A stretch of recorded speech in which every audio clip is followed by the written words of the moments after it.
So one of the neat things about the Mitral Conclave, the AATS Mitral Conclave this year, and in the couple of years we've had, is that we have colleagues from all over the world. And one of our honored colleagues is Dr. Yukikatsu Okada from Japan, premier mitral valve surgeon in Japan over the years you have been. And thank you so much for taking the time. I know you're getting ready to give a presentation, but what's the current status of mitral valve repair surgery in Japan? Now, so the repair rate, so-called repair rate, maybe around 60 or 70%. But we don't know exactly the quality of repair.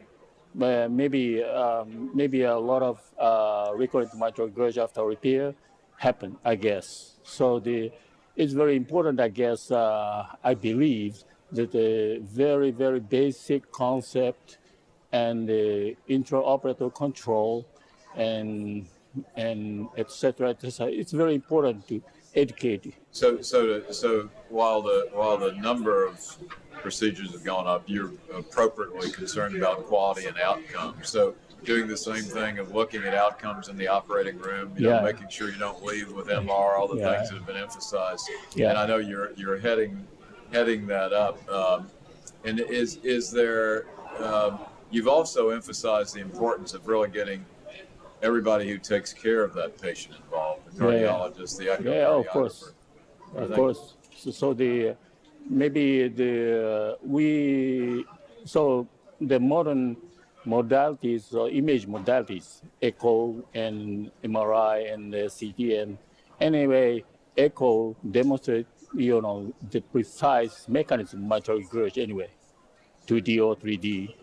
And so it's very easy to imagine how to repair that kind of the particular patient. So it's very important to make a planning of how to repair in the OR. It's very easy now. Right.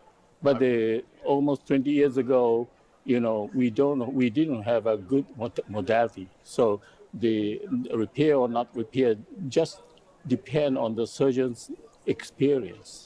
But now we have a beautiful imaging. But you've done so much because you've really done, not only you're an excellent surgeon, but an excellent investigator in the sense that you've followed your patients and have excellent long-term outcomes. Yuki, historically the Japanese live to an older age than a lot of Americans, but is there, we have this question always about when would you not operate in an older person who has primary MR? In other words, does that come up very often in Japan? So you have a 75, 80-year-old with primary MR? Of course, the timing of surgery is a little bit late because of the older patient have, some comorbidities or so on. Right. But the patient is symptomatic. It's very easy to repair anyway. The repair or not repair is not age matter. It's a valve matter. It's not the patient's age, it's the valve's age, or is the valve symptomatic?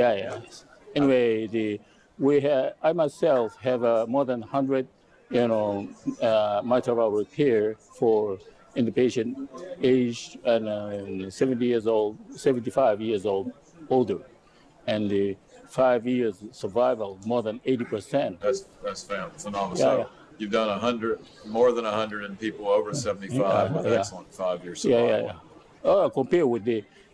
Please compare with the mitral valve replacement. Oh yeah, no, I know. It's unbelievable. Well, you have done, you've not only pushed quality and excellent outcome, but you pushed education. You've held many outstanding meetings in Japan, and we always like seeing you on this side of the Pacific Ocean, but we love coming to your side. Thank you so much for taking the time and for all you've done in Japan. Thanks so much. It's my pleasure. Good to see you as always. Thanks so much.